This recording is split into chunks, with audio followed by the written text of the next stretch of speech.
y'all doing today? All I hear is the fucking music in the background. Hold on. Such a good song, though. I love Skippin' Loafer, man. I was just talking to Jerry about it, but that's what the song is from, for the starting soon screen today. It's from an anime called Skippin' Loafer. Highly recommend watching. I think they finished it. I want to say they finished it. I'm pretty sure it's been finished for a while. Because it was coming out, like, in 2023. It's old. We got Pokemon Pirate's Booty. I have an addiction. What kind of Pokemon are you playing? I'm curious. What kind of why? Also, why? Why is it different in chat compared to the chat on my... that you guys see on my screen next to me? Oh, yes. Pokedemon. Not Pokemon. It's food? Very good. Oh, it's food? Ooh, that sounds good. Why must the gray be unquiet? Because we need to give the gray a voice, alright? The gray needs a voice every now and then. Hello, nya. Ow. Oh, it's just N. You guys don't get silly little letters. Wait, there's not even an N in that fucking... What? That's A-A-O. Not dash N. Yay, I will celebrate with Pirate's Booty. Yes, we love Pirate Booty. 45 stream streak? What the fuck? Wow. That's a long time. You guys are crazy. Oh, yes, N. Yes, N. Silly little N. We love N. Actually, I hate N from Death Note. He's an awful character. Shouldn't have been added. No, wait. Oh, is my drink empty? Chat. I thought I had a drink on my desk. It turns out I don't. I left it in my living room, but I don't want to go and grab it. I probably should go and grab it. Hold on one second. Let me go grab my drink. I thought I had it. Whoopsies, my bad.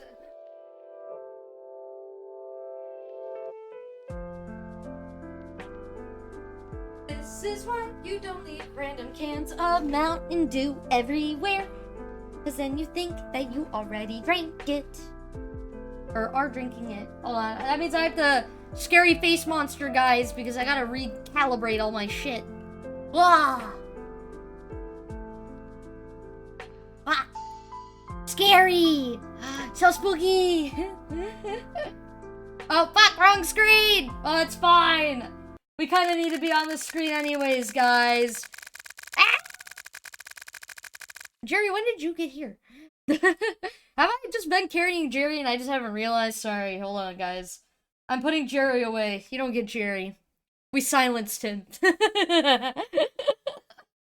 This is an unquiet grade. This is quiet Jerry, okay? You kidnapped him. I do tend to do that.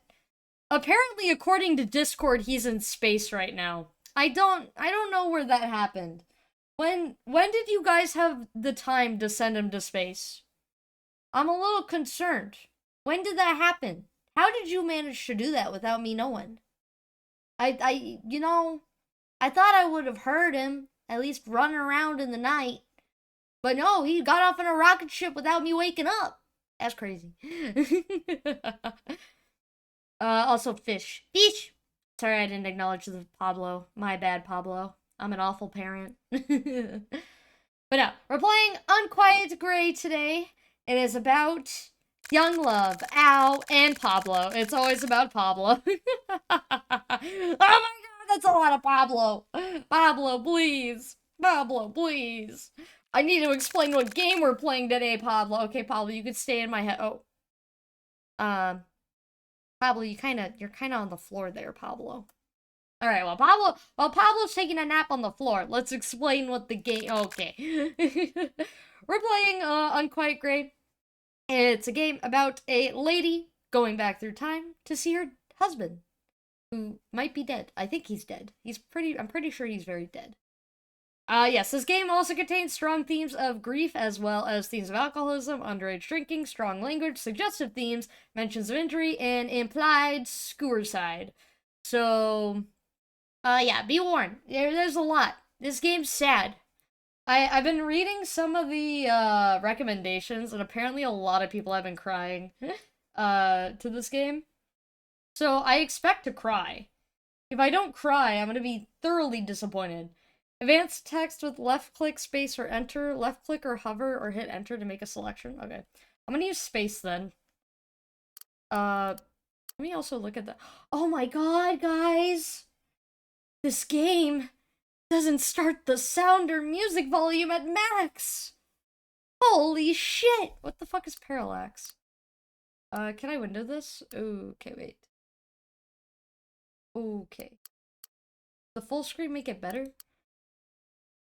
Is this one of those games that we're gonna have to throw to the side? It looks like a visual novel. It is a visual novel. Okay, we're gonna full screen it because it looks very squished. Text speed looks fine. Auto forward time. I don't know why it's like an in-between balance, but okay. Squished is probably good. You're not getting squished. No squishies for you. I don't know what parallax is, but you know what? I think it's fine. Let's start. Unquiet Gray. Oh my god, we're like in a camera! Oh, that's cool! Photo mode. Wait, can I change photo mode? Oh, I can. This is awesome. Maybe we could save? Oh, the save is like the pictures. That's cool. I like that. You wake up beside the road. There's dirt in your hair and caked under your nails. Your limbs are heavy. Your mouth tastes like iron and your head pounds like a spike's been driven through it. Let me move my mouse off the screen, I'm sorry. You groan as you try to move. Fabric rustles soft against your cheek. It's a jacket, 3 sizes too big for you, draped over you like a blanket. It slips off your shoulders as you try to sit up. Oh, it's snowing! It's dark out. A thick fog hangs in the air around you and chokes out the breath from your lungs. You can barely see a few feet ahead. Weakly, you shuffle away from the road, gripping the jacket tight. Look around. I mean, I got no other option. Let's look around. Can I look around with this? Oh, yeah, that would be so cool if you can use the, like, this camera feature to, like, look all around you. I love how this is, like, a phone, though. It reminds me of, like, Simulacra. And how Simulacra, like, you obviously, like, the whole point is that it's on a phone. But, you know, it uses, like, the camera feature to, like, progress the story. Fog, tarmac, gray and black. Slush on the side of the road, more dirt than snow. You don't know where you are or how you got here. The last thing you remember is loud music pounding into your skull, and the bitter taste of room temperature beer. Oh, so we were drinking and driving. It is story time. Yeah. Examine yourself. You're not in a pretty state, but I am pretty. Your hands are scraped, your cheeks sting, your head is still throbbing. You look down at yourself. I have feet! Chat, you know it's gonna be an epic game if you could see feet. Ooh, look at our nails. We got pretty nails. You're wearing a soft knit turtleneck jumper. Short skirt, leggings, black laced up boots. It's cute, comfy, ill-suited for a trek in the snow. You feel around your skirt pockets. We have pockets? Since when do they make skirts with pockets?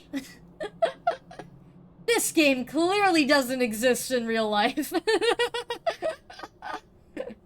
This is fantasy. This is not non-fiction. No, I know some, like, good, like... Isn't there, like, good designers? I have skirt with pockets. What the fuck? You're not real. I think, like, when I was younger and I used to wear, like, skirts, I never wore full skirts. When I was a kid. I always wear the skirts with the safety shorts built into them. But those had pockets. Those were nice. I was able to fit a lot of rocks in there. A lot of rocks and dinosaurs, and I had a weird obsession with green plastic army men. After watching Toy Story and... Fuck, what's the one movie where the... fucking action figures come to life? It was a live-action movie, like, back in the 90s. But it was very popular. I don't remember what it's called. But yeah, I had a really bad obsession with those and would carry them everywhere. That and lizards. Like, I had rubber lizards I carried, too. It's rainbow, yo pog. You feel around your skirt pockets. No phone, no wallet. Only half a tube of cherry lipstick, dark as a bruise. Did you put that on your nails? It looks like you used that as nail polish as well. Boop! Hi, Kira, how you doing? You don't remember how you ended up like this. At least you remember your own name, though. It's... Fuck Rose! My name is Bunny! Bunny Milk. We'll just put Bunny. Yeah, this isn't Doctor Who Rose. I'm glad you're doing alright though, Akira. Your mom. Oh, we're in the UK. Your mom said you were the perfect little girl she always wanted. I don't know why we're talking like this. We're not gonna talk like that the entire time. I hope she can't see the mess of a person you are now. Check the jacket. Enter doesn't work. It has to be left click. Sturdy twill, silky smooth lining, literal silk. The kind of tailoring that screams designer. It smells like smoke and damp, and underneath that, the faintest whiff of burnt vanilla and sandalwood. That's actually a really good smell. I love vanilla smells. You put it on. You're freezing after all. You have to scrunch up the sleeves to get your hands through them. The jacket reaches to your knees. It's definitely not yours. It's a man's jacket. Practical and not bad looking. You've never seen it before. Your uncle only wears lumpy wool coats. How are you doing with this? Check the pockets! My pockets! You dig through the pockets and feel the heft of a flat, smooth object and the crinkle of leather. A sleek phone and sleeker wallet. Shit! Did you steal somebody's jacket? Or perhaps take it by accident? There's no way anyone would just hand these things to you, right? Try the phone. Oh, fuck yeah, I'm snooping on that dude's phone. My phone now. You don't know where you are. You're freezing and you feel like shit. The smart thing to do would be to call for help, right? Where's your phone? Do we not have a phone? Is this dude's phone our only way of communication? Now watch, it's gonna turn out this is like our boyfriend. I'm assuming this is supposed to be like our boyfriends then. Even if it turns out you robbed someone. Oh, we're so pretty. Oh my god, it's us! A smiling couple lights up the screen in for a few stunned seconds. You don't move, letting it fade back to black. You flick it open again and stare. The woman on the phone screen is you. Or at least, she looks uncannily like you. An older, gorgeous version of you with long hair falling in perfect waves down her shoulders. Flawless makeup so light it looks like her skin's natural glow. White teeth, just the right amount of gloss on her lips. You walked in when my hand was in the goldfish. Dude, you got caught red-handed. That's not your goldfish anymore. You ruined the heist. How are you gonna feed the wall? You know, we were counting on those goldfish to feed them for the year. But now they're gonna starve. But the biggest difference is that she's smiling. The kind of aching, full-hearted smile you only see on people with something to live for. The kind of smile you don't ever remember making. You try to stop your hands from shaking and swipe the phone screen again. Maybe this will make sense later. Maybe your mom had some relatives she never had the chance to tell you about. You just need to get out of the cold first. Back to a world where strange shit only happens in stories and dreams. You hit the emergency call button. I don't think this happens when you call the police, guys. I don't think this is normal. No signal. About how your luck usually goes. Maybe you could find out where you are if you unlock it, though.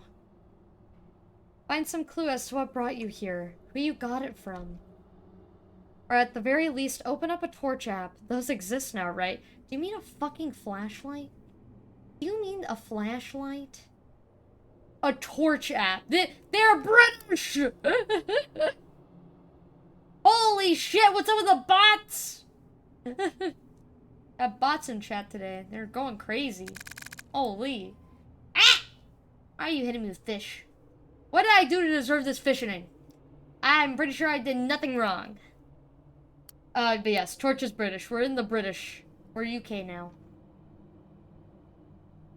Try the passcode? I guess we'll try it. Of course, punching in random numbers is a great idea. Well, what about our birthday? If we're on the phone, it's probably our birthday. Maybe the wallet will offer a clue. Okay, well, I'm forced to check the wallet. Fine. Let's go look at the wallet. Let's see, guys. Get our detective skills going. We got this. It's sleek black, hand-stitched. Real cowhide. Not the polyurethane... I'm not gonna even try. The poly crap that gets passed off as leather. Inside it is more cash than you've ever held at one time. Credit cards, a slightly crumpled photo of a German Shepherd, and an ID card. You really hope you didn't steal any of this. Check the ID. The same man from the phone screen stares out blankly from the plastic. Oh, I could save? Oh, did I accidentally click? I might have accidentally clicked. He has long pale hair and grayish eyes with a print that you can imagine as blue. You read off his name. Oh! Jerry! Wait, it's a name! Oh, it's Jerry. Jerry, I don't remember you having white hair. I don't remember your hair being this lusciously long, either. Jerry Hunter. Oh, it's such a basic name. Oh, yeah, Jerry Hunter. His birth date says January 29th, 1999. Huh. So he was born the same year as you. Same day of the month, too. Just 2 months ahead of you. That's actually kind of close. I was born before Jerry, but we were born in the same year. I was just born in March, and he was born in August. Is this us? Jerry? Is this really you? Oh, fuck.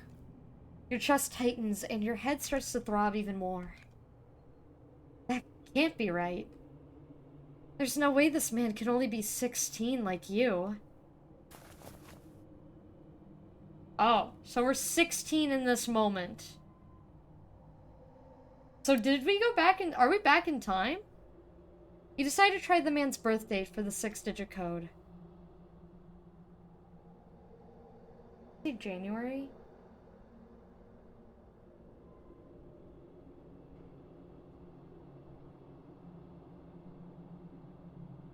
January 29, 1999, in case you already forgot. 9? February, January... Oh, 02. 02/29. Wait, no. That's right. January, February, yeah. What? Is it 1... Is it 2901? No. Guys, what's up with the encodes? Is that it? What do you want me to type?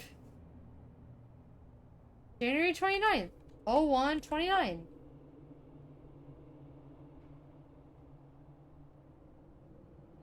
What?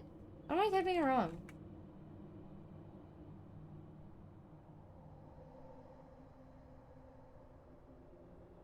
$29.99. 01 29 9. Oh wait.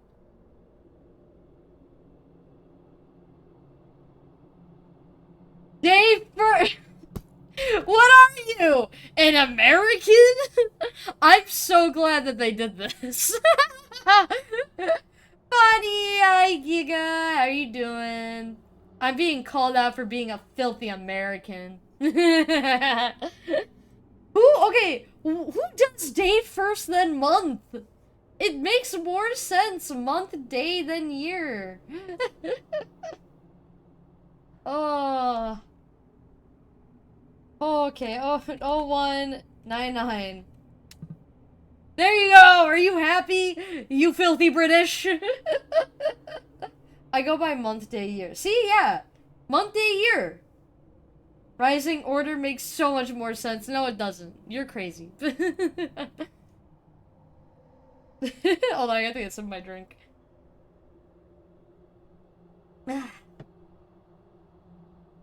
Oh, my knuckles. How are you doing, Giga? I hope you're doing good. Or Giga. I don't think I can pronounce names. I'm using for real. My brain is dumb. You enter the numbers, but the phone doesn't unlock. It's not his birthday then. It's ours! It's still odd that a man who looks like he's in his 20s has an ID that says he's the same age as you.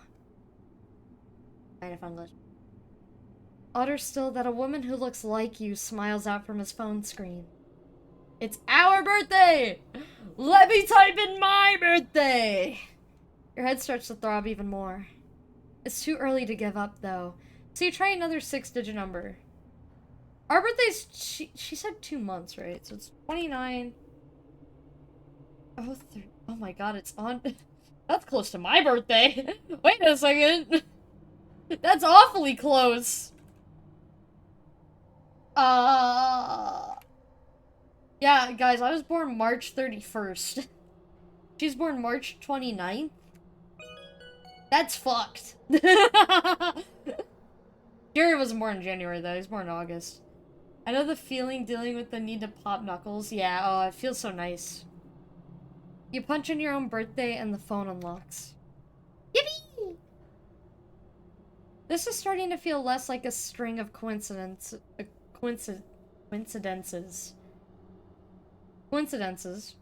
And more like some confusing, fucked up story that you're only along on the ride for. Nothing makes sense.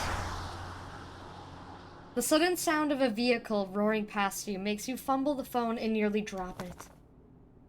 You grab it just in time, fingers swiping open the photo gallery when they connect with the screen. 100 more yous stare back at you. No, the woman smiling at the camera. Candid shots of her reading or walking or sipping tea from delicate china. The back of her hair burning like fire under the sun. Admiring a rose hedge, holding a bouquet. Wrapping her arms around the man or hugging a German shepherd with its tail wagging. There's dozens of photos of the dog too, sleeping in oppositions or sticking its nose in the camera begging for a treat. You scroll further. Earlier pictures from earlier years.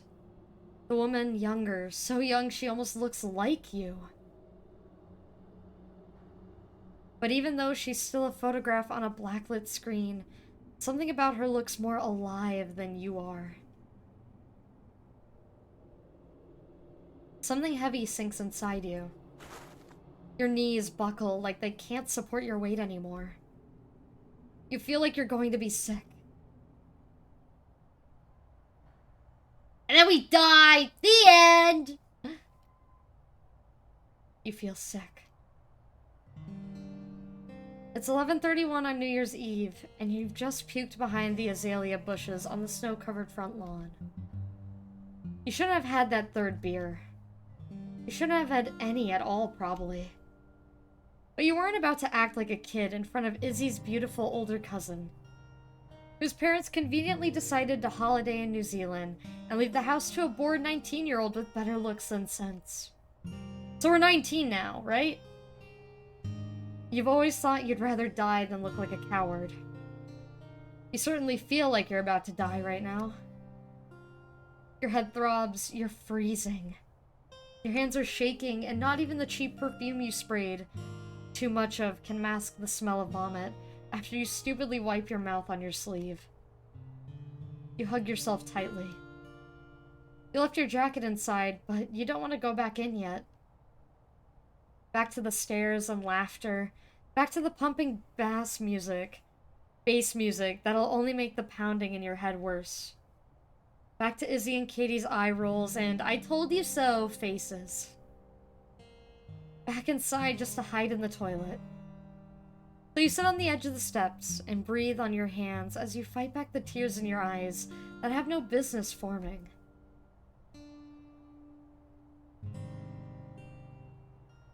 It's 11:35. There's a noise somewhere nearby. Or maybe we are still 16, we're not 19? I don't know. You straighten up. You're not scared. Not really. It's not fully dark. Lights are on in the houses across the street, giving a soft glow to the empty night. But you're definitely not alone. You hear it again. The sound of crunching, panting, breathing. Oh my god, is it a puppy? And it's getting closer. Your heartbeat races against your will. Your vision gets blurrier. There's a shape now in the lights, melting out of the shadows behind a street lamp. And it's looking at you. Stay outside. I want to pet a dog. It sounds like a dog. I want that dog. Hey, are you okay? Guys, this is gonna be me trying my best to do like, oh my god, he's adorable. It's gonna be me trying my best to do a Jerry impression. The shape is a figure. 2 figures, actually. A boy in a thick jacket who looks around your age, and a German shepherd held by a leash. The dog lolls its tongue out, looking inquisitively at you. That explains the panting. Your face flushes even redder.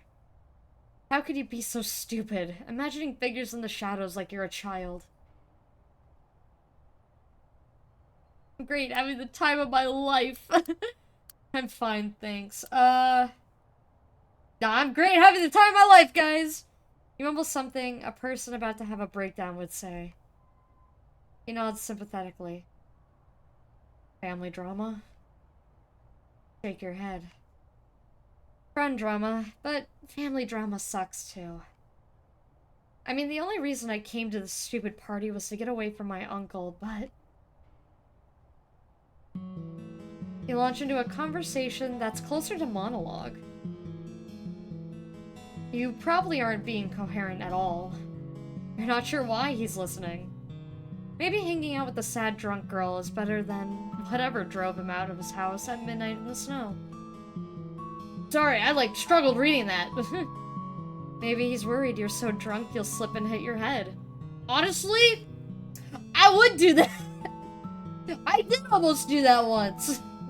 My first time ever drinking in, I think in Toronto.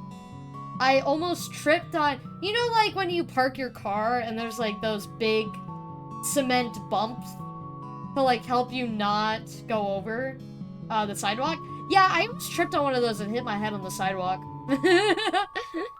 Does not surprise me at all. Hey, what? What do you mean that doesn't surprise you? That should be very surprising. I'm very well balanced. I mean, it's not like I haven't fallen out of my own house a million times. Oh my god, this is adorable! Look at how cute they are! Do you realize how often you hurt yourself on call? No, I don't do that. I don't know what you're talking about. I'm just accident prone, okay? I'm clumsy. It's cutesy, very demure. Before you know it, it's 11:59 and the 3 of you, him, you, and the dog, are sitting together on the steps, counting down to the new year. At some point, he handed you his jacket, draping it over you like a cape. You only notice when you take a real look at him. His hands are tucked in his hoodie pocket, pretending he isn't cold. Strands of hair peek out of his hood, so pale they look silver. His cheeks are pale too, numbed pink by the cold. You'd think he was blushing if you were drunker than you are now. Oh, he definitely is, honey. He ain't just cold. Some things are heating up. You keep petting his dog and chattering about nothing. Maybe this wasn't the worst way to end the year. I love this music, by the way. Developers, good pick. I like this so much. It's already about to make me cry. Because I know it's gonna get sad.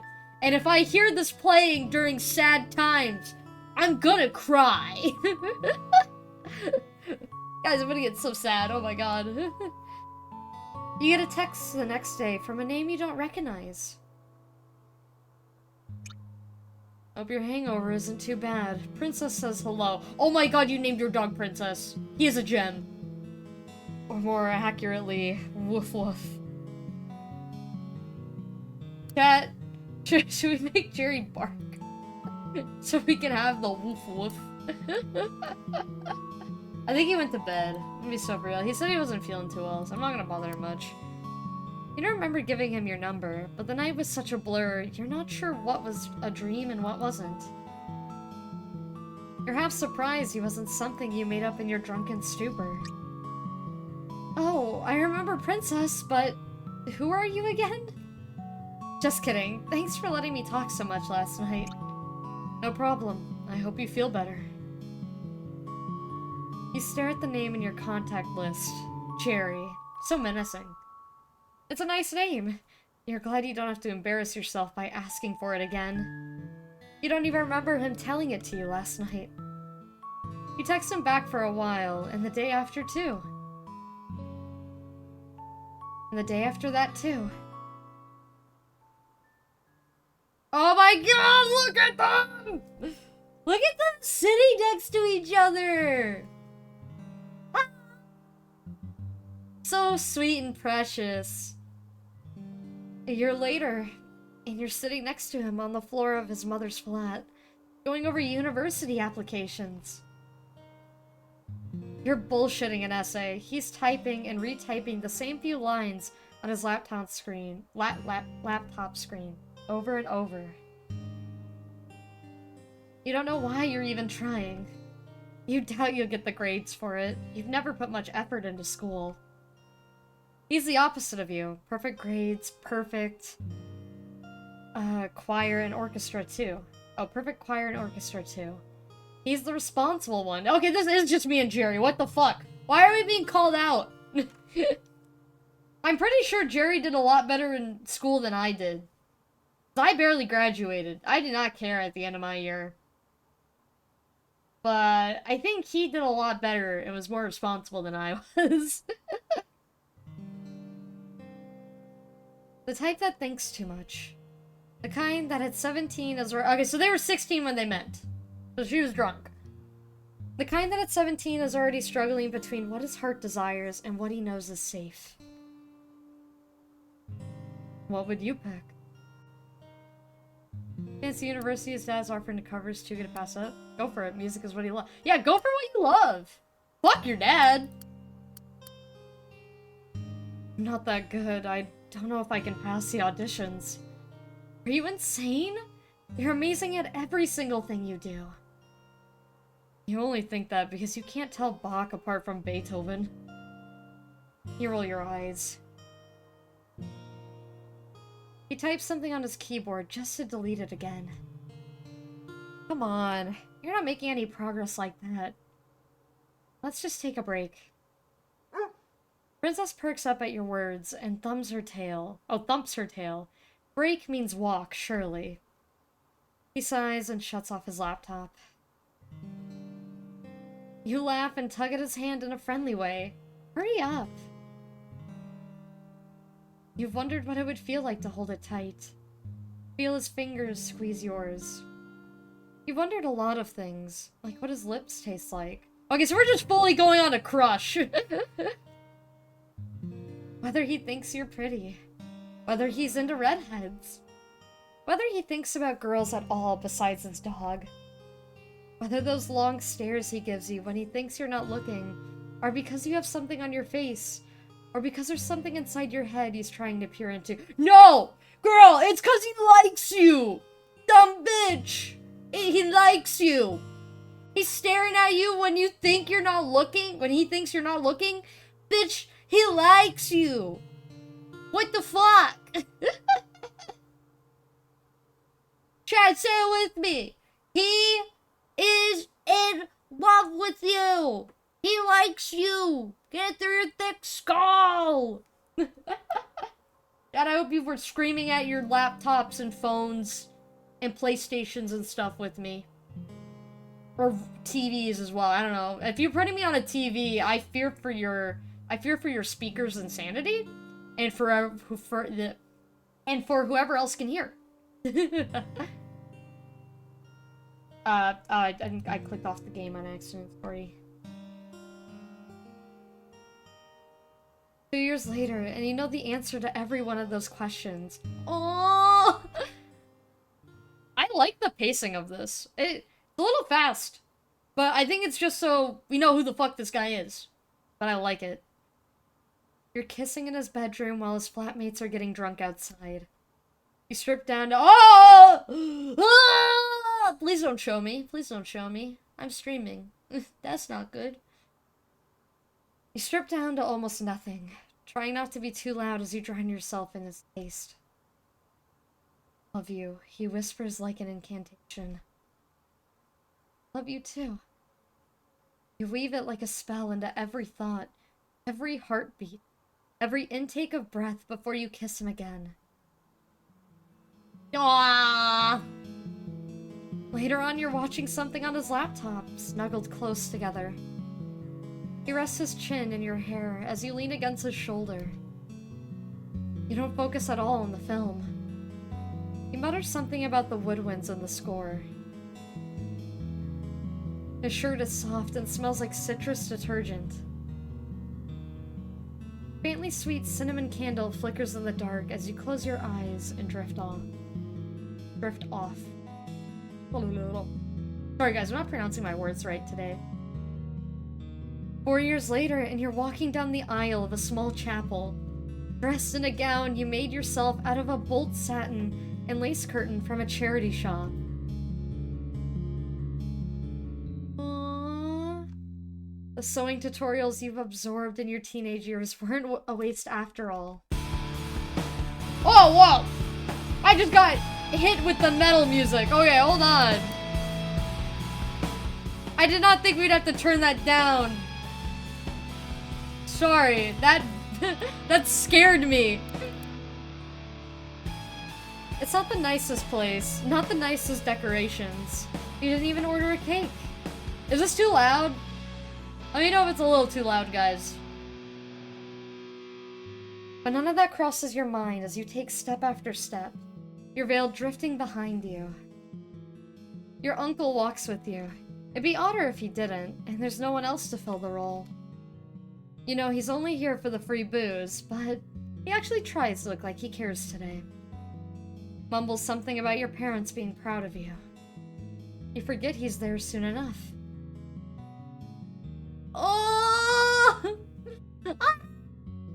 Look! They're so adorable! Chad, they're so cute! Ah!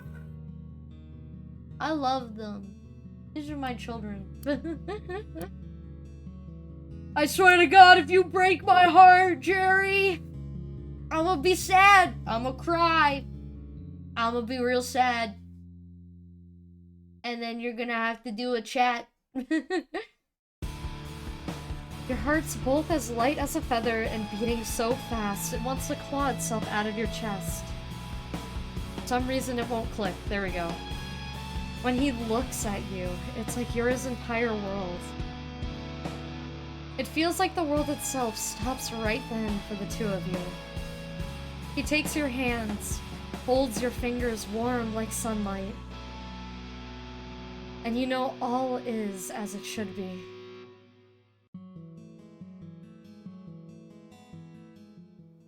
Years later, and you're on your first trip together since your honeymoon. So wait, we're 22 now? 22, 23? 20, maybe 24? Let's see, we're 17. 2 years later we got together. So that's 19. 2 years later, we got married. 21. So we're 23. Yeah, we're 23 in this timeline. He loves his job. You often come home to the sound of him preparing some new piece for the children's classes, asking Princess for her opinion on Vivaldi or Bach. So he's a music teacher. Aww. You pretend to be hurt that he values the dog's input over yours. Even you know the difference between Baroque and classical now. At least, you think you do. But the funding cuts get worse every year. You watch him work longer hours as the bills keep piling up. The smile you plaster on for your shifts at the department store feels just as fake as the makeup wrapped in fancy plastic that you sell. Month after month passes before you save up enough for the week-long trip you've both been wanting to take for ages. Aww. But now you're here. Walking hand in hand. That was rude! We're having a moment! And you take away my glasses? When we finally saved up for that trip we wanted to go on. I don't even know what trip me and Jerry want to go on, but we're on a trip, guys.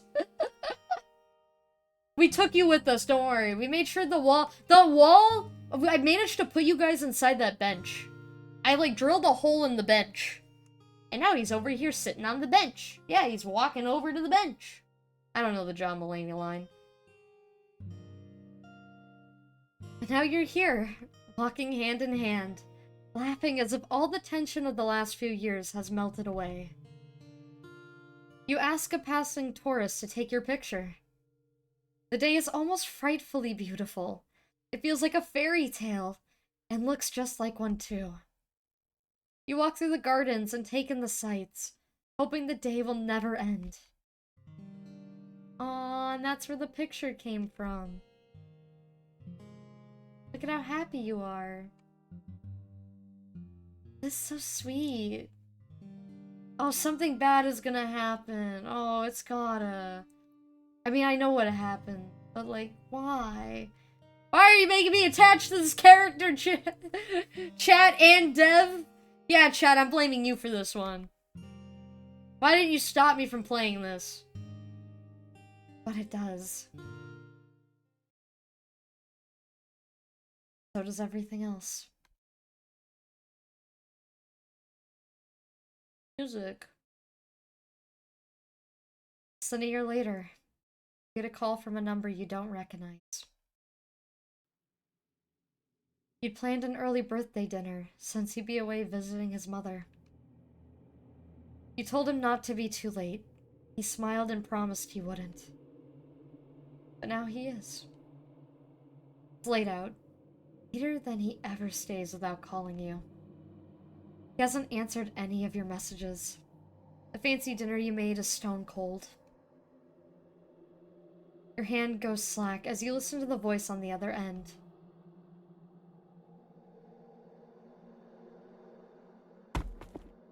Your phone falls and lands with a crack on the kitchen floor. Your body follows suit.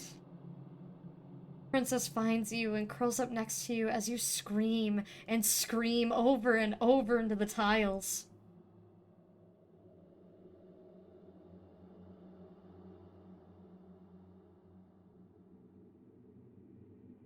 Saw him yesterday. Maybe the day before. People don't just disappear like that. He'll be back any day now. Be back soon. He'll be back.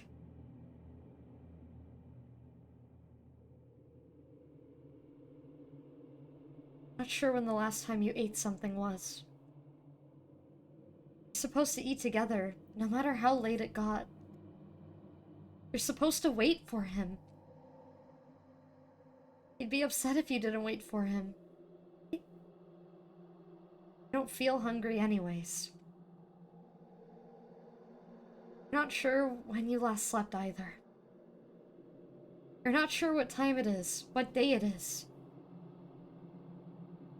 You broke your already cracked phone when you threw it across the room, when the messages didn't stop. He was so young. It shouldn't have happened. So sorry. I talk about him in past tense. He'll come back. Hope he isn't upset that you can't answer his messages once he decides to call.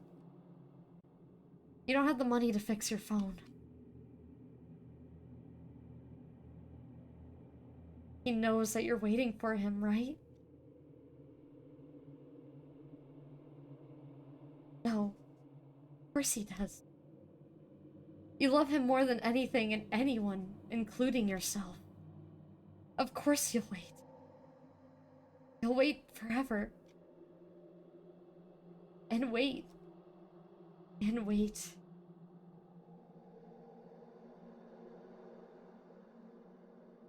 And you do see him again.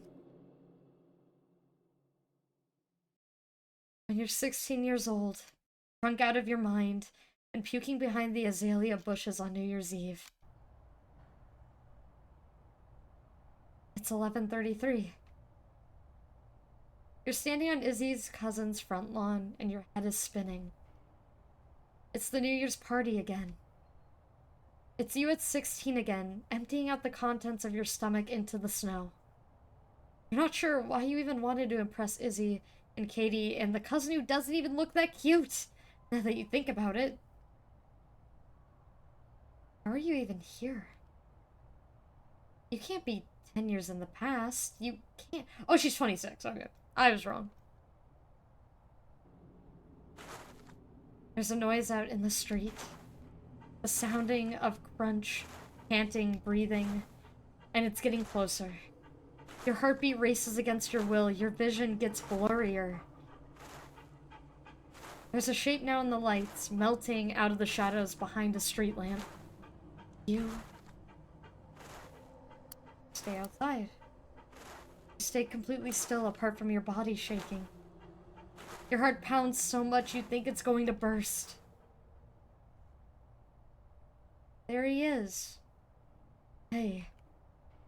Are you okay?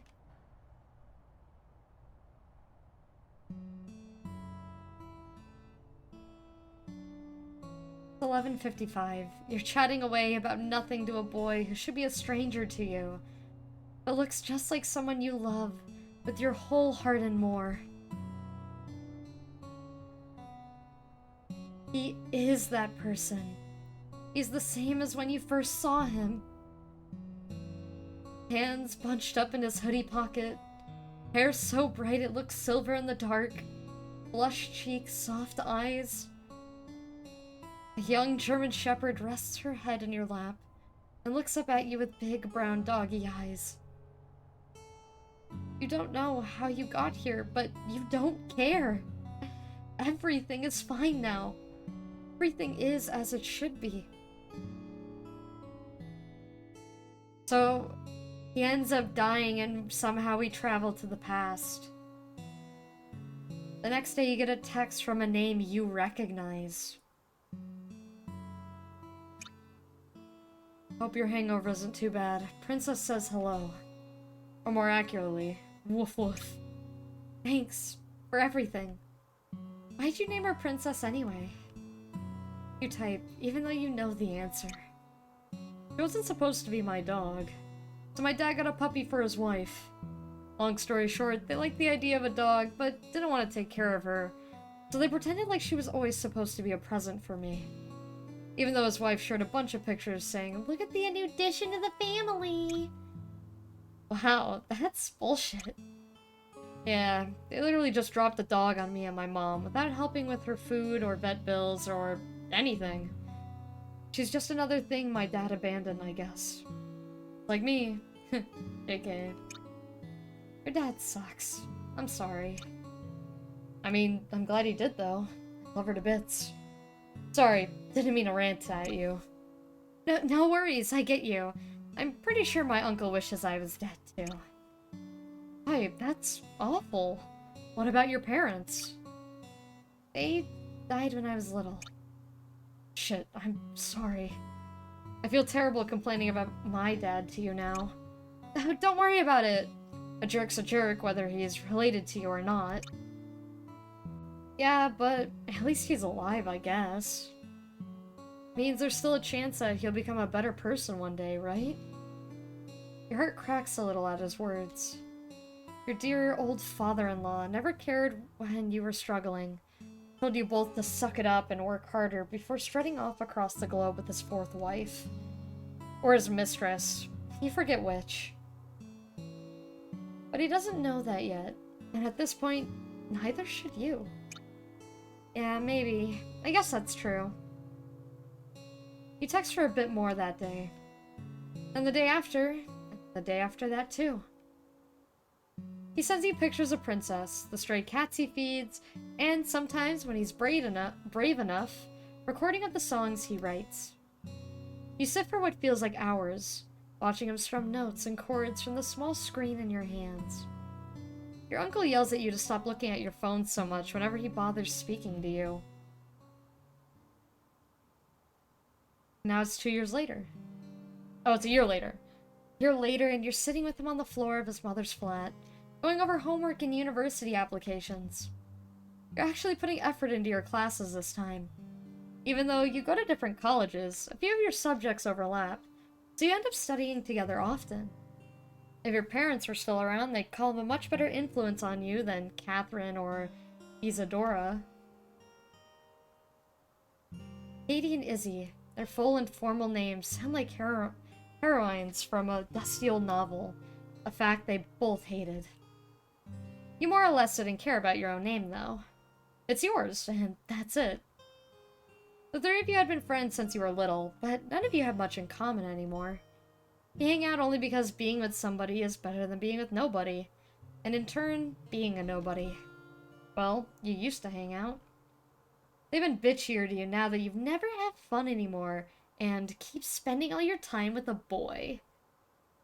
I didn't know boring was your type, Izzy had sneered.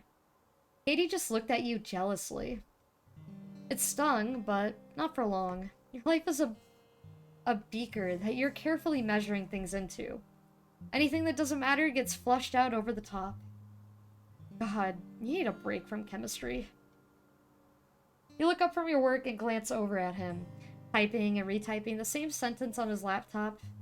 He sighs. What would you pick? Well, for music, it's what he loves. Yeah. I'm not gonna make him skip out on his dream! You watched him struggle year after year in a system that squeezed him for all the passion and love he had to offer. You think of peeling paint, of vet bills you had to starve yourself to cover. But that's why you're studying, so he can do what he wants without worrying about any of it! Oh, my heart! My heart, chat! Oh, that's so sweet. God damn. Not that good. I don't know if I can pass the audition. You insane? You're amazing at every single thing you do. I only think that because you can't tell Schubert from Schumann. Shut up. You roll your eyes. He sighs, puts his laptop away, and then he buries his head into your shoulder with a flop. This is different! This is new! You stiffen, but you don't move. His hair tickles your cheek. You take in the faint scent of his earthy shampoo and hope your heart isn't pounding loudly enough for him to hear. I'm really glad I met you. Me too. Oh my god, just kiss! His warmth swells into a hug. He encircles your waist with his arms, holding you close, and the next thing you know, you turn around, your lips sealing his. She altered the timeline, because now they're dating 2 years earlier. There, safe in his arms, you know that everything is as it should be.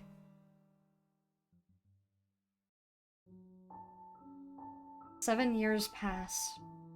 You're standing before him in a white dress and veil, tears welling in your eyes. You barely make it through your vows without weeping. You saw no need for a big wedding, but he insisted, saying that we only get to do this once. He doesn't know why the words brought you to tears.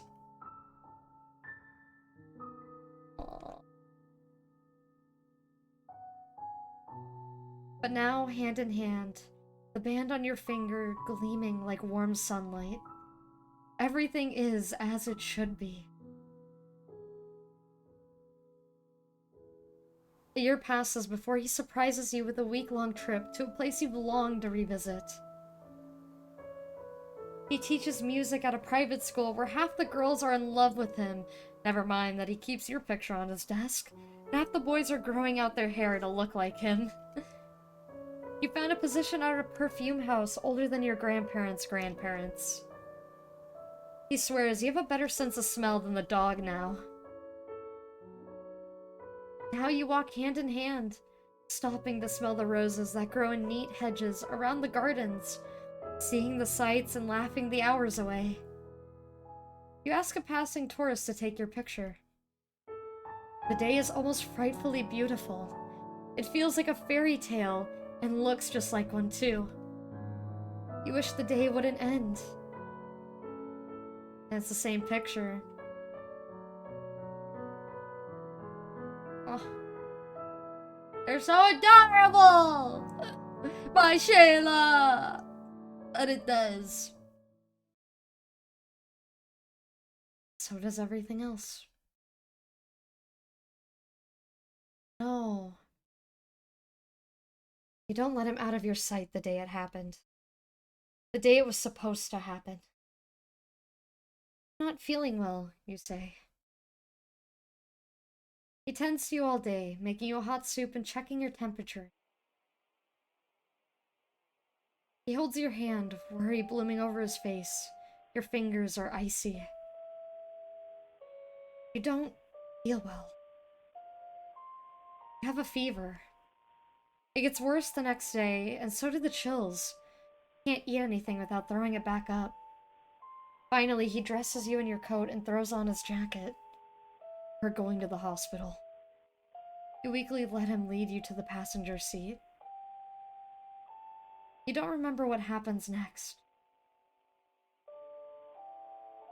You remember a fog so thick it looked more like smoke. You remember his hand brushing yours. Sure enough, you end up in a hospital bed by the end of the night. But he does too.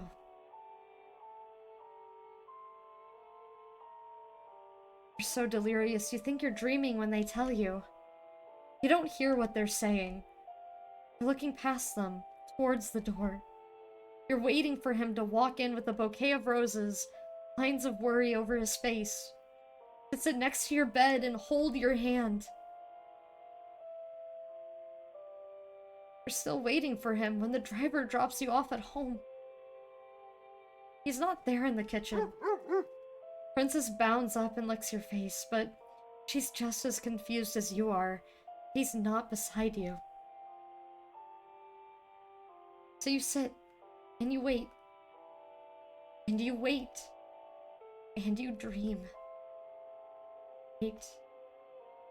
And you scream into the carpet until your voice is gone. You don't eat, but you drink. You wait. And when you see him again, it's not in your dream. It's on New Year's Eve, when you're 16 years old and puking behind the azalea bushes at Isadora's cousin's house. It's 11:33. You're shivering in your jumper and you smell like vomit. Your head is spinning, your fingers are freezing, your hair is short again, your scars are gone. You're 16 again, back where it all started. You look up into the street. There's a noise out there. The sound of crunching, panting, breathing, and it's getting closer. Your heartbeat races against your will, your vision gets blurrier. There's a shape now in the lights, melting out of the shadows behind a street lamp. And you... outside. You stay where you are. squinting for the shape in the darkness.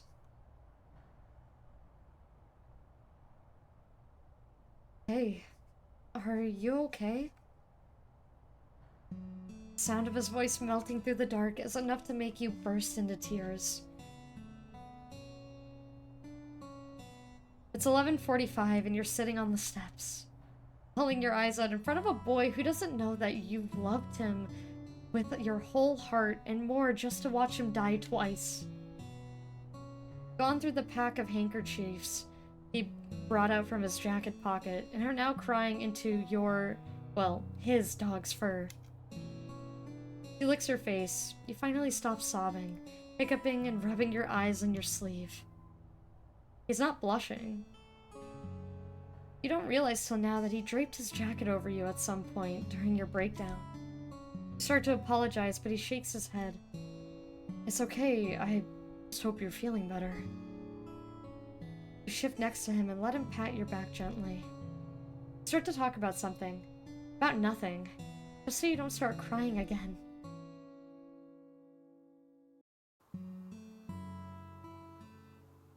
The next day, you get a text from a name you've longed to read again. Hope your hangover isn't too bad. Princess says hello. Or more accurately, woof woof. I really hope you're feeling better. Yeah, I am, thanks. How are you? Still at my dad's place while his family's out with me. Lol. Hey, do you want to see something cool? Sure, show me. It's not a thing, though. It's a place. I think the bits still outdo the TTS, I'm sorry. How you doing, Ash? Welcome in. You came in when we just watched our husband die twice. Third time's a charm, though. We're gonna watch Jerry die a third time, I guess. It's not far from your friend's house, actually. You don't have to come. That was probably presumptuous to ask, actually. I don't know what I was thinking. Wow, asking me on a date already? Oh my god! Do they just get together quicker and quicker with each revive? New emote? Oh my god, you're so bald. Is that YN? Is that a YN emote? No, that's YN. That's not bald. You look like YN.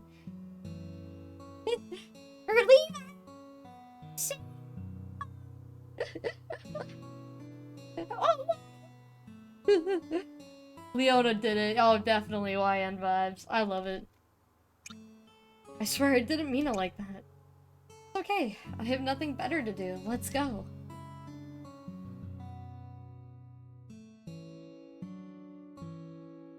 You meet him out on the street. It's a gray day. His jacket almost melts against the sky.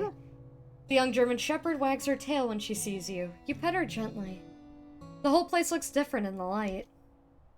No pools of shadow, no windows lit up like yellow eyes. Only pavement and piled snow, and gray houses against gray clouds. You walk down the road, then a side road, and then a winding path through a thicket to an iron gate overgrown with ivy. He circles around to the entrance, then kicks it hard until the wrought iron doors swing free. You follow him through.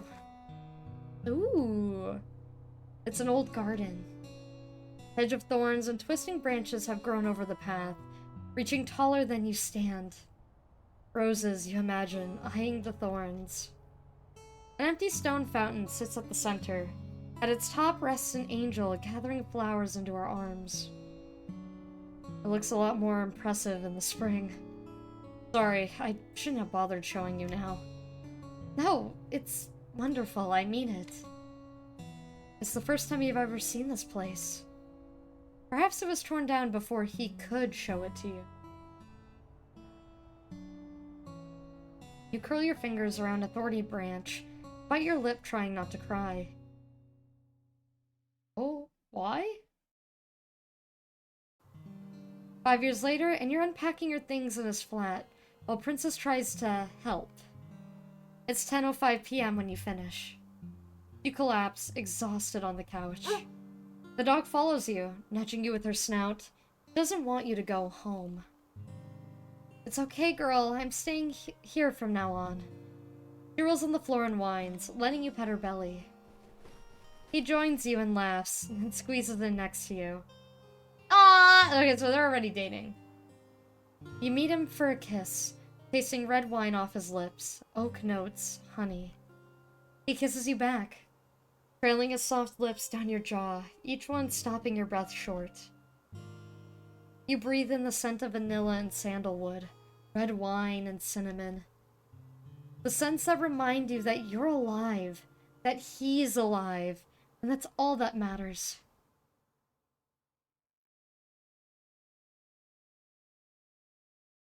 "5 years pass again too quickly. Feel sick the day it happened. Was supposed to happen. Not feverish, just sick to your stomach with dread. What's wrong? Leave me today." That's all you managed to say. Fall asleep to him, holding you and stroking your hair, reassuring you that everything will be okay. You almost believe it. You wake up at 2:01 to an angry phone call from your uncle. You're so disoriented you don't notice that at first that he's gone from your bed. What the hell do you want? You shout into your phone. Where the hell is your husband? He said he was coming an hour ago. Your vision blurs, then drifts to the bedside table, where a slip of paper sits. Your uncle called and said he was stranded. I didn't want to wake you, but if you see this, I'll be back soon. I love you. And... oh... throw your phone against the wall. Walk to the kitchen and drink until you black. Oh, so now we're just purposely blacking out to the point where we see him again. Okay, now we're delusional, guys. Uh-oh. I think we're going a little insane. And we might drive him away. Go back a third time. Oh, yep. It's 11:31 on New Year's Eve. And you've just puked behind the azalea bushes on the snow-covered front lawn. You shouldn't have had that third beer. You shouldn't have had any at all, probably. But you weren't about to act like a kid in front of Izzy's beautiful older cousin, whose parents conveniently decided to holiday in New Zealand and leave the house to a bored 19-year-old with better looks than sense. Why the fuck does Izzy or her cousin matter? Why the fuck does anything? There's a noise out in the street. Your heartbeat races against your will. Your vision gets blurrier. Soon a shape will appear, melting out of the shadows behind a street lamp. And so you... died. 3 times. 3 times it's been your fault he died. You should stay the fuck away from him. You killed him, and now you're going to do it again? But you can't move. You feel like you can't breathe until you see him again. Wait. 11:35. 11:36. He's late this time. He doesn't come.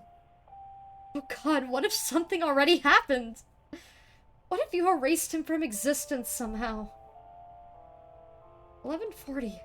11:41. 11:43. 11:44.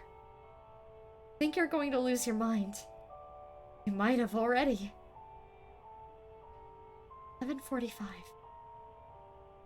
11:46. But then finally, footsteps. A German shepherd panting and trotting down the street. A shape melting from the dark.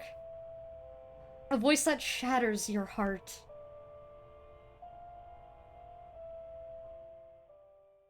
Hey, are you okay?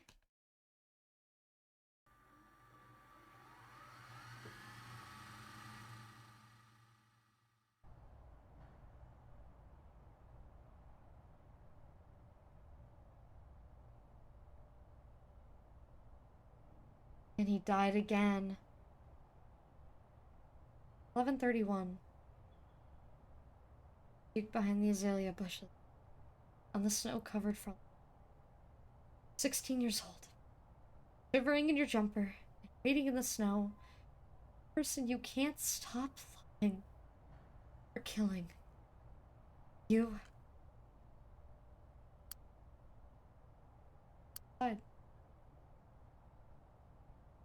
Your body refuses to move.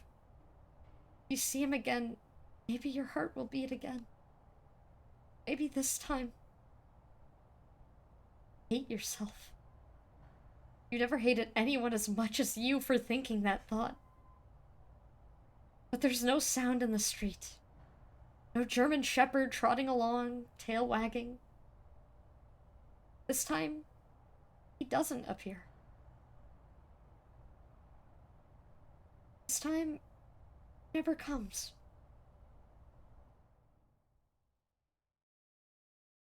At 11:58, your friends drag you inside. Countdown to the new year, trying not to cry in front of them.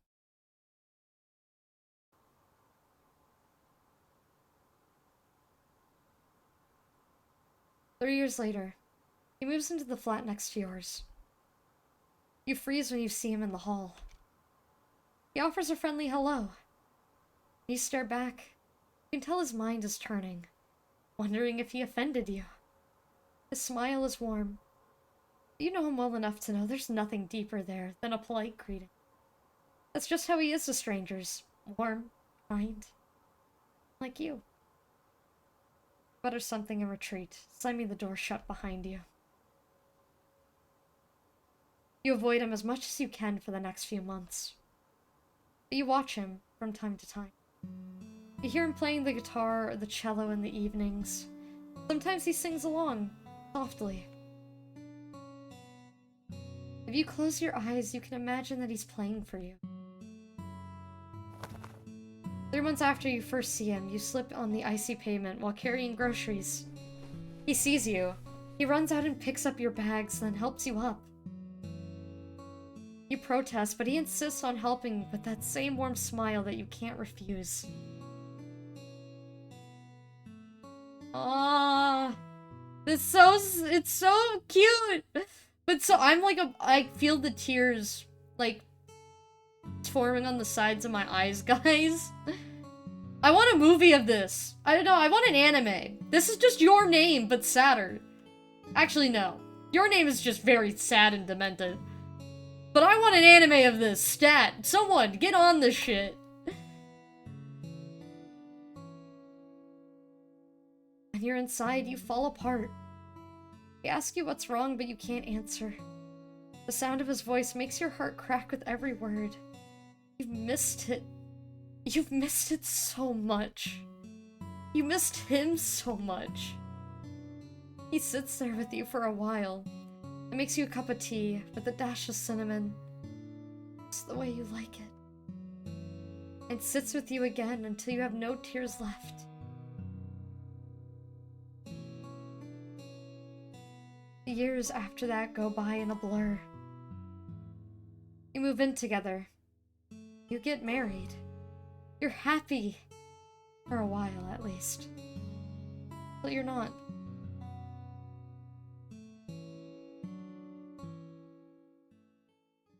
Then it begins again. You're 16 years old, and puking behind the azalea bushes on New Year's Eve again. You're cold, and you feel awful. You know what comes next. This time you...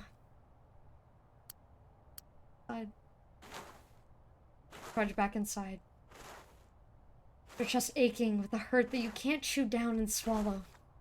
Your legs threaten to give out with every step. You slam the door shut behind you. Cry by yourself in the corner while everyone tries to ignore you. You don't look out the window. You're not invited to any more parties. You don't care. About anything, really. Time goes by. It moves past you more than you move through it. You avoid the garden. You move into a different flat, even though the rent's higher, and the building's shittier, and you have a creepy neighbor who once tried to smell your hair. 6 years pass and you almost feel normal again. Alive again. You get into fashion this time. In one life, you sewed your own wedding dress. Now you design them for other women. Other smiling brides-to-be who have what you once had, but not anymore. It's always about appearances with you, isn't it? Makeup, beauty, dresses. The things you put on your skin to pretend you're something you're not. You're damaged good at it now. Oh, you're damn good at it now. I thought she was calling herself damaged goods. My apologies. You're not damaged goods. I'm sorry.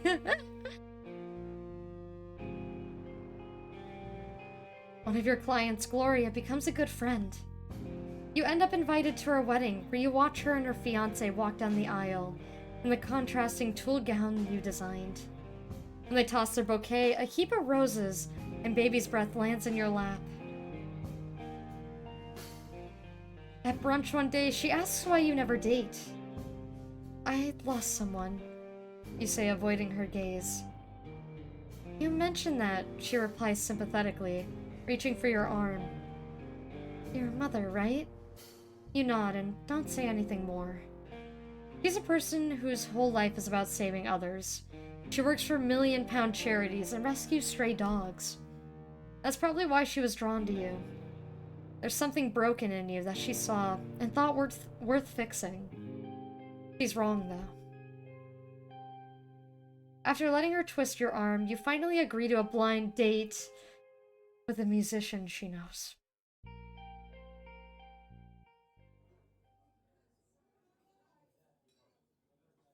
You're not even surprised when you see him walk through the bar, shaking the rain off his jacket, bringing the scent of petrichor and amber cologne into a world of red wine and candle smoke. You've been pretending you're alive for so long. You can pretend to be normal for an hour.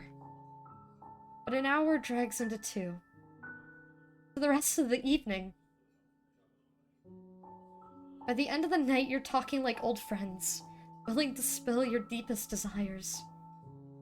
The Merlot probably helped. As the evening ends, he asks if he can kiss you goodnight. And you nod. Quick peck turns into a raw, hungry, passionate kiss, devouring all your senses. You drink all of him in. Red wine, vanilla, sandalwood, steel guitar strings, rain, dog fur, soft detergent, wool. You're inseparable after that, like you were always meant to fit in each other's lives. You wear one of your own creations down the aisle within a year. But time passes too quickly. He's gone. And you're gone right after him. You black out, and then you're 16 again, puking behind the azalea bushes on the snowy front lawn.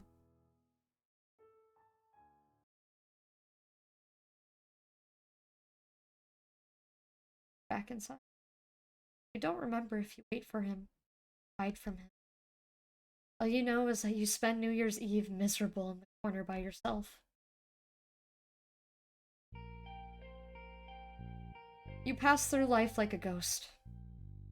Someone who's stuck in time. Someone who's never present. Oh, my neck. But the present keeps moving, and time keeps passing too. You avoid the garden. You move into a different flat, even though the rent's higher and the building's shittier, and you have a creepy neighbor who tries to touch your hair. You've grown it out even longer. You take care of it well, because you might as well take care of something if you can't take care of yourself. And your mother gave it to you. It's a good thing you do. You apply to a modeling agency, even though you're half an inch too short. The director has a thing for redheads, though, so you get a spot. You do shoots, you book jobs. More shoots, more jobs. So on, so forth. Soon you become popular, pretty, gorgeous in a way your former friends hate you for. You almost believe it makes you happy for a while. You date the guys who ask you out. You date the girls too. Hey, we love a bi girly. They don't last more than a month or two at most, once they realize you can't even pretend you care. When they see that you're nothing more than a pretty face hiding a broken mind. They tell you you're living in a spiral, downward, not reality. As if you didn't know. The pictures of you multiply. We are gorgeous! Holy, a gift that lasts. That's cruel. Glossy airbrush magazine photos selling diamond earrings and Yaks de Parfum and cashmere cardigans. They look more human than you do. I wish that they made her eyes look more soulless. I feel like that would have made it so much more cruel. But I love how she's portrayed. She's so pretty. More time passes. Always does. Years go by, work slows. You're scrolling through your phone mindlessly one day when you see him. He's strumming a guitar, softly in front of sheer lace curtains and pale wallpaper. His hair is loose and almost melts into the background. It's a short video. You hit the repeat button before your mind registers that you do. His voice, compressed, grainy, filters out from the phone's speaker.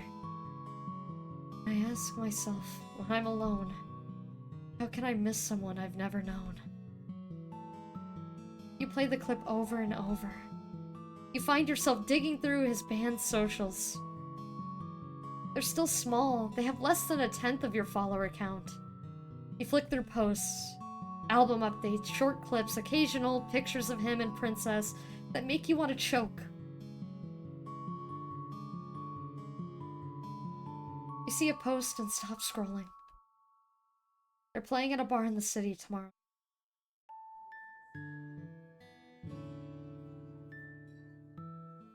You grab a seat by the bar and order a beer. The room's full, but not packed. Conversations drip around you. The rain outside hits the windows, turning the world into a pool of dark reflections and blurred lights beyond the glass. You ignore the balding man on your right, who's clearly checking you out. You dressed up today. You're still not sure why. Low-cut black dress from an old modeling job. Leather jacket, gold necklace that dangles above your cleavage. Smoky eyeshadow, a dab of something floral on your wrists. You still remember how to make yourself up. How to pretend you're still living, still present. The tentative notes of a steel string guitar draws your eyes to the stage. His silver hair is a shock against the dark curtains, falling down his gray turtleneck and leather guitar strap. He's just like you remember him, in the last life and the one before that. He leans close to the mic, flutters his eyelids close. You close your eyes too, and take in his voice. It's breathy, soft, like the whispers he used to trail against your skin. It's warm like caramel. Sorry, I have to... My knuckles. Yep, music gets more intense because I'm popping my knuckles. Thank you for the jump scare. It's warm like caramel, but it cuts you like glass. You dig your nails into your arm to stop yourself from crying out. I keep looking over my shoulder for a shadow that isn't there. And I feel it as I'm getting older, lingering like unspoken fear. I keep wondering over and over, I miss someone who was never here. I feel it when I'm on my own. Half of me is hollowed bone. I ask myself when I'm alone, how can I miss someone I've never known? You open your eyes and stare at him. Stare as the last song finishes. Stare as if looking at him will fix all the cracks inside you. Stare as you applaud, as his bandmates leave the stage. Then you freeze. He's walking towards you. You stop breathing. You stay still. Until he moves right past you to ask for a bottle of water from the bar. You breathe out again. He slides into the seat next to yours as he downs half the bottle. Close enough that you can smell the cologne off his skin. Smoked vanilla. Sandalwood. Same as the bottle you picked out together a long time. A lifetime ago. You catch a whiff of cinnamon too. Candle smoke. Princess fur. You try not to breathe in too loud. God, we're a freak! We're a creep! But honestly, we kind of have the right to be a little freaky, guys. Try not to breathe at all. You grip your beer, but don't drink it. Finally, he gets up from the bar. Then he looks at you. Excuse me, why does it feel like I've seen you before? You swallow. I used to be a model. Might have seen me in magazines. Model? I can imagine that. Smiles. Really smiles for the first time the whole night. And you realize he was wearing a mask up till now. Just like you. The smile repaints his face. Lights up his eyes. Turns him into something alive. You choke down a sob. You want to go somewhere quieter? He asks. We can't resist him, man! He's too charming! He's too nice! Us people yearn! We yearn for men like this! I yearn for Jerry like this. I don't remember what you talk about for the rest of the night. Talking to him is both the easiest and most difficult thing to do in the world. Easy because you know him better than you know yourself. Difficult because you shouldn't. You're trying not to sound like the world's most obsessive stalker. But nothing that comes out of your mouth drives him away. He buys you a ring that looks like one you used to model. But there's no time to plan a wedding. He's gone soon. He's gone before the wedding. You waited too long. And you're gone too.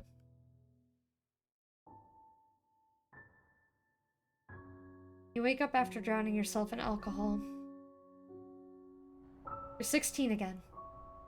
And puking behind the azalea bushes on the snowy front lawn. 11:31. This time he's here early. You're wiping your mouth on your sleeve when a familiar voice offers you a handkerchief. Hey, are you okay? No. No, you are definitely not okay. You are absolutely not okay. And absolutely about to do something you'll regret.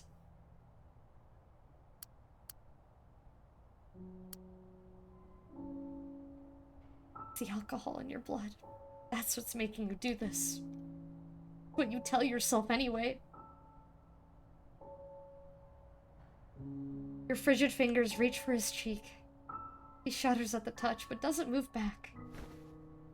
You pull off his hood, grasp his hair, place him right there by the bushes. He gasps, but for a moment he seems to forget that you're a stranger, and that your mouth tastes filthy. His lips part for yours. They're soft and taste like mulled wine and vanilla lip balm. You wonder if he's drunk this time too. When you pull away, neither of you know what to say.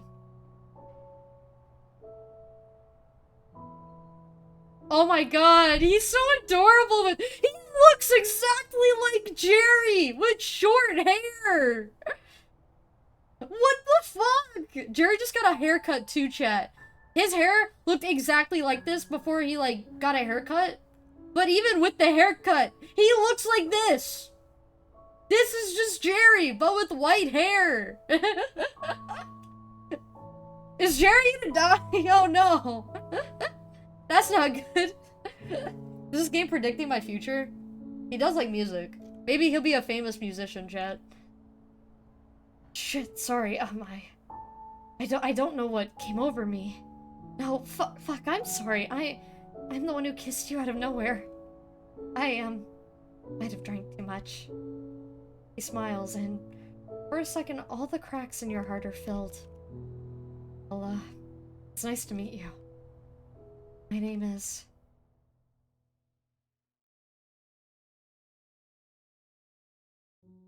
16 years old. You're cold and drunk. 26 years old. You're screaming and drunk. You black out. Repeat. You're with him. Love him. And then he's gone. And then you follow him. Again. And again. It's not always the same way. It's not always the same day. But no matter what you do, no matter what you try, it's always gone before his 27th birthday. And you are too. A year passes. 5. 10. They slip past you like sand in an hourglass. It all goes by too damn fast. You feel like you're slipping too. You don't know where you are in time. When he's with you, he says that you're never present. That you can't keep your shit together. You've heard that before from other partners in other lives. But it hurts coming from him. Maybe that's fair, though. You don't know where the present is anymore. You're less a person than the shell of one. You're a carapace. Your blood is more wine than water these days. You miss dates, you shut him out when you can't bear the thought of losing him. But by the next day, you're clinging to him again, unwilling to let go. When you go to bed, you don't know what year or month you'll wake up in. You fight a lot. You don't always remember the reason for it. You'll scream at each other at 3 a.m., only to make out passionately and forget all happened. Repeat. Sometimes he talks about calling off the wedding. Sometimes he tears off his ring. But the next day he's always back, begging you to take him back. Always do. Of course you do.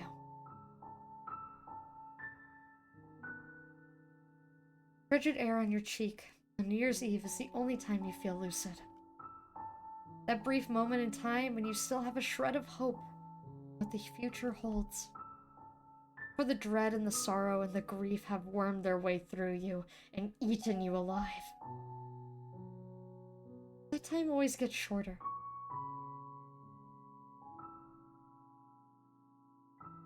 You're 16 years old.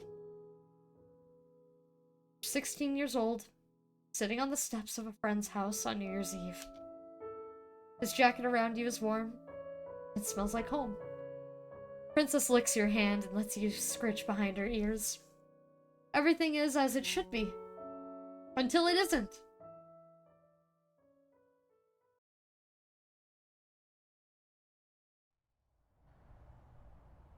Go back a questionable question time. Your name is Bunny Hunter.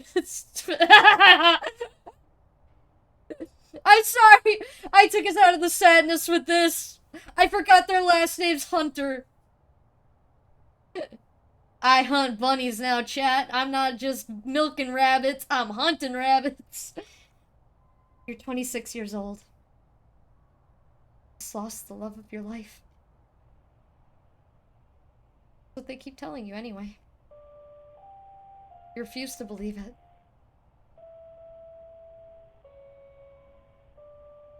You remember putting on his jacket, the one that still smells like him.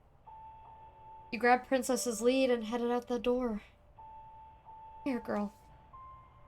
I've had enough of waiting, too. I'm going to find him. Choke. He's still out there. He's not gone. You walk to the road where they told you they found him. You didn't care about the cold or the growing dark, settling around your shoulders like a heavy mantle. Nor the fog, hazy, ash-thick against your skin. The old German shepherd started to whine, nudged you with her snout, begged you to head back. You kept walking. You dropped your lead at some point.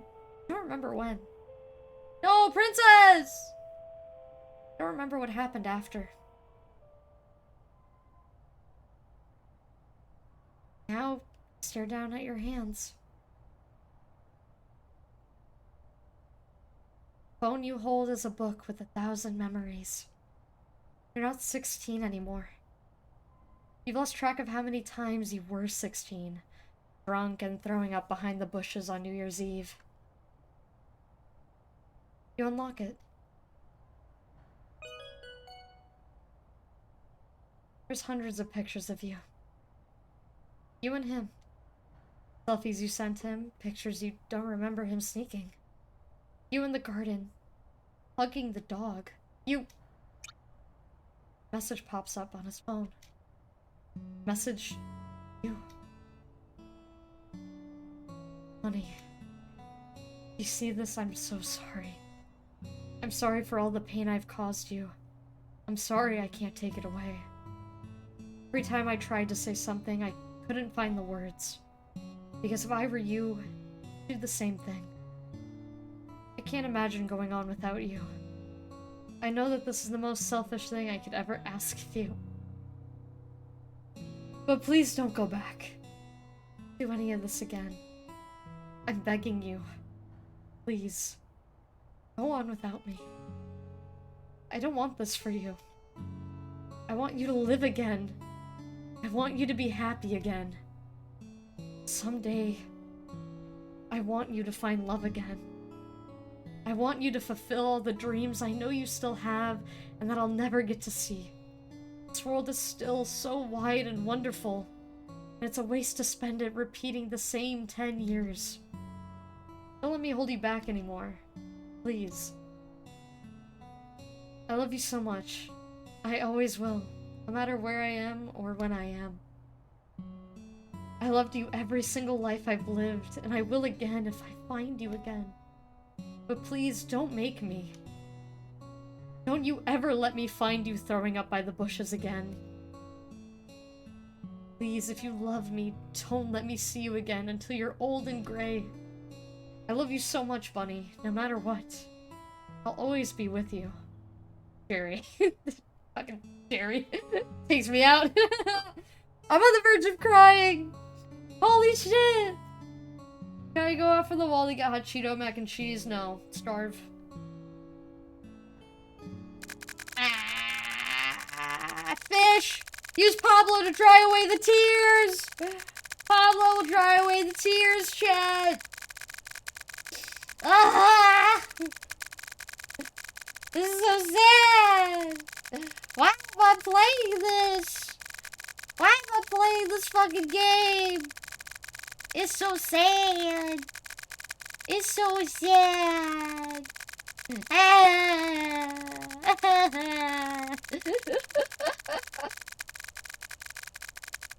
Oh my god, I haven't even been, like, drinking my soda. That's how sad it is, chat. You guys got me off my soda addiction for a moment. That's a lot of fish. Pablo. We need to continue, Pablo. Please. Calm down. I'm begging you. We gotta continue. We can't just stop because we're crying. We need to keep going. We need to see how it ends. How we move on. You look away from the phone. And then... you're screaming again. I know that this is the most selfish thing I could ever ask of you. You're fucking fucking right that this is the most selfish thing you could ask me. You want me to move on? No, I can't. I can't. Without you, I have nothing. You slump to the ground and dig your hands into the snow and dirt.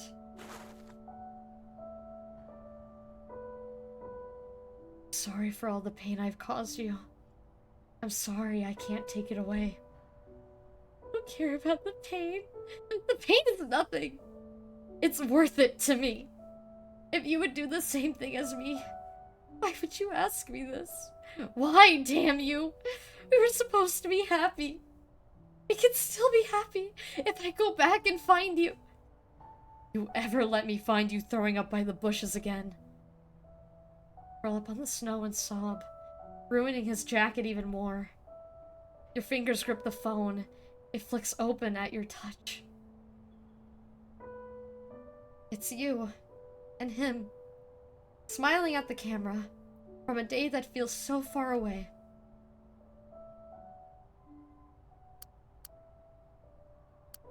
We're saving here.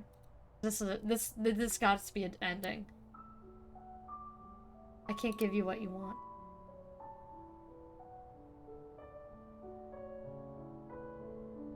I'm sorry. You saw. Give you what you want, Jerry. I have to see you again.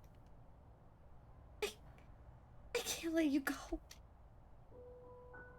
Easier to turn an ocean into better wine, water than to let you go. You stagger back up, shove the phone into your pocket, head towards the road.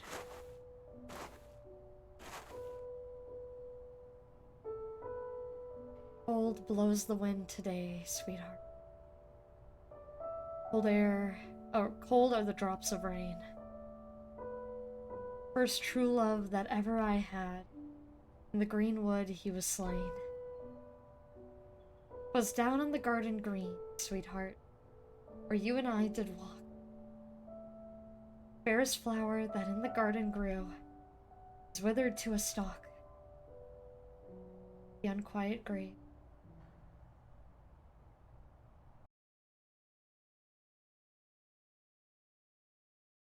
So we die. Be with him forever. Okay, good thing I saved on that, because I don't want to, like, replay. I don't want to cry all over again. Holy fuck.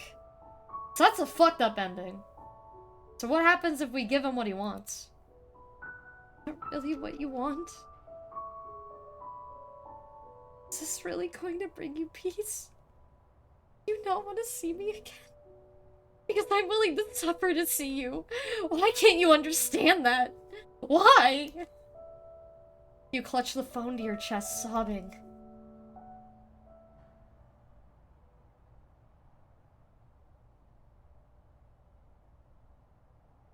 You drift off at some point. You must have. Because when you blink your eyes open, a German Shepherd is licking your face. Princess! Hey girl. You shift. Amazing. But the fog's clearer now. Bunny, thank God! For fuck's sake, when I saw you by the road, I thought you were dead too. Familiar man stands in front of you. Same wool coat, worn scoff, withering scowl. Same as you remember him, but a bit older. Hell of a lot more tired. Do you think your parents would ever forgive me if I let something happen to you? When have you ever given a shit about me? You never acted like my dad. You were only too happy to chase me out of the house every time I turned 18. What do you mean, every time? And I didn't chase you out. I helped you move. Same difference. You never wanted me around. Look, I'm sorry. I tried, okay? I never wanted a kid. Their parents disappeared on me for years, and then I found out they're dead and have a little girl? So no. I wasn't ready to take care of you. I was probably shit at it. But I tried, damn it! I knew you were going to be okay when you met that kid. Really can't believe he's gone. Shut up.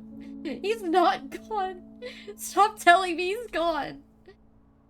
Bunny, how you feel, but he's not coming back. And he wouldn't want you to freeze your arse off, or worse, wandering around in the dark. How the fuck do you know what he wants? I want you to live again. I want you to be happy again. Same day. Oh, someday. I want you to find love again.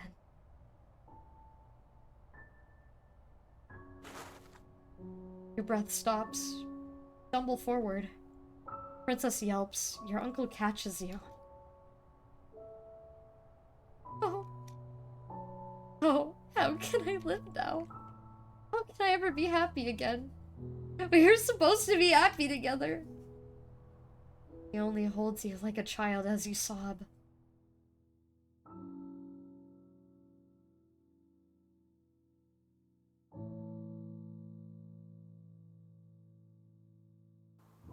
You wake up in your childhood bedroom. It doesn't look the same, but it smells the same. When you were young, you thought it smelled like the color gray. Or you knew how beautiful gray could be. Gray like soft rain, steel guitar strings, silver hair. Sky on a winter day, eyes that looked at you so tenderly, unable to glance away. Wipe your tears with the blanket and look around. The bookshelf is empty, the desk is also bare. It stands in the corner by the window. The posters you used to tape up are gone, but there's still the framed picture of you and your mom hanging by the light switch. You unearth yourself from the sheets and stand up. Tread down the hall. You don't take more than 3 steps before Princess runs up to you, leaps up, and tries to lick your face like she's a puppy again. But her fur is turning gray. She tires out easily now. You'll have to say goodbye to her, too. You don't know how you're going to bear it. You can't even bear this. You let her lead you into the small kitchen, where you slump into a wooden chair. Your uncle grunts and sets a plate in front of you. You pick at it. He brings you a cup of tea that smells like cinnamon. You sip at it. It's warm. Let the steam tickle your chin. His phone sits on the table, plugged into a charger. Without thinking, you swipe it open.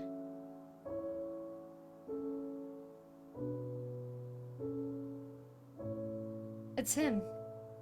And it's you. Sorry for all the pain I've caused you. I'm sorry I can't take it away. You close your eyes. Sorry. You didn't cause the pain. Losing you did. It... so much. But I hurt you too, didn't I? I never want you to live like I did. With all this guilt. I'd rather die than watch you destroy yourself. And hate yourself over and over because of me. I made you go through it. Again and again. I'm sorry. Sorry. You open your eyes. Cinnamon fills your nose. Honey, too. Feature core from an open window.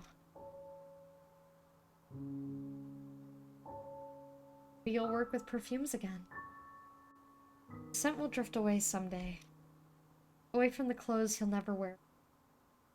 You don't want to lose it.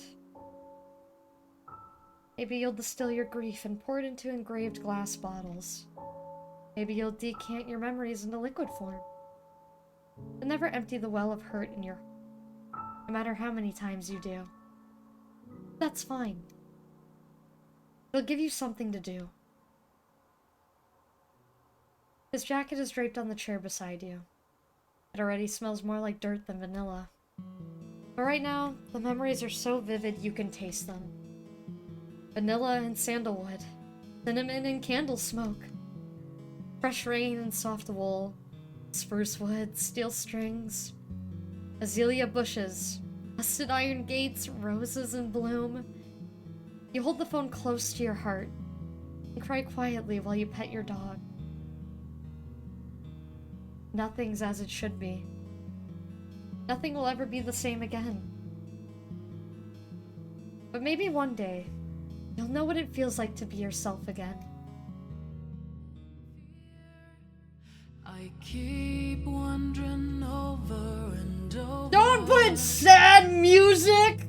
Don't play your silly games! Someone who was never here. Is this the actual song that they wrote for And this? I feel it when I'm on my own. Oh, sad! It's horrible. It reminds me a lot of Mamiya with the music.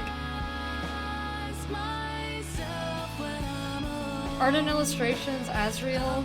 Visual effects, Indicius. I think it's made by two people, no? Jason Kura and Indicius. Sound design, Jason Kura. The Unquiet Grave, English folk song. Piano arrangement by Indicius. Hollowed Bone, music by Jason Kura, words by Indicius. Vocalist Marina Ryan.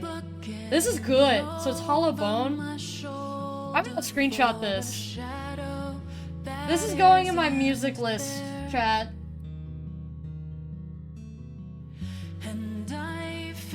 This is so sad. Line edits, proofreading. Special thank you to my patrons, including my Sentinels of Ash, Don Don's Tracy W. Town.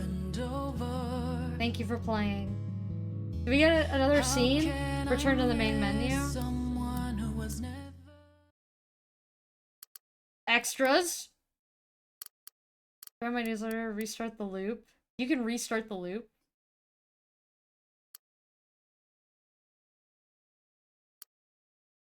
Oh. Oh! Fuck, what's my birthday? 290399.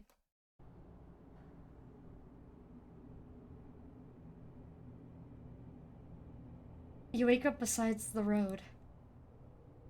There's dirt in your hair and caked under your nails. Your limbs are heavy.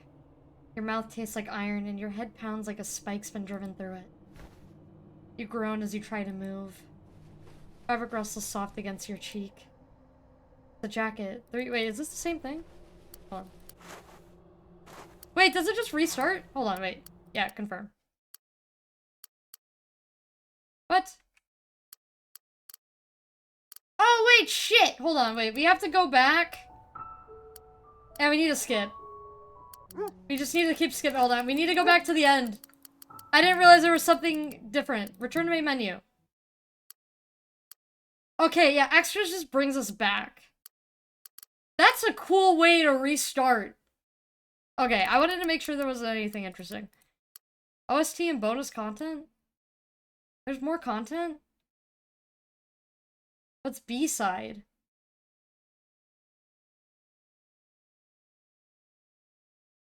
Are you telling me there's more? 2 short stories, character profiles, a note from the author. Ugh. Telling me there's more to this game? Oh no, chat.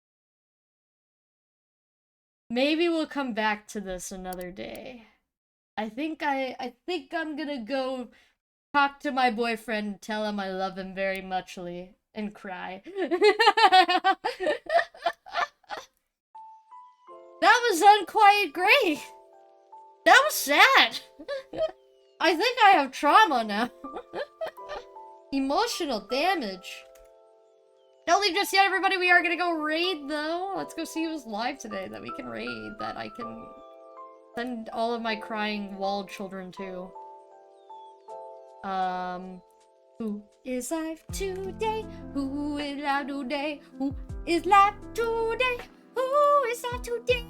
Who's that today that we can raid? I don't fucking know who's that today. There's a lot of people live today. What are you all doing? What are you all doing today? We can go raid into Rain, I think. Why isn't Rain showing up? It says he's live. It's lying to me. It says this fucker's live, but it's lying to me. Alrighty, everybody. I'm gonna go send you all off to Rain. And I will see you tomorrow. Tomorrow we're gonna be playing Shift at Midnight, which is a spooky game, a spooky tin game. We're getting a little bit away from the sad, make me want to cry shit, and doing some spooky shit. Okay? But until then, I'll see you guys next time. Bye. Ow! Let me leave. Bye-bye.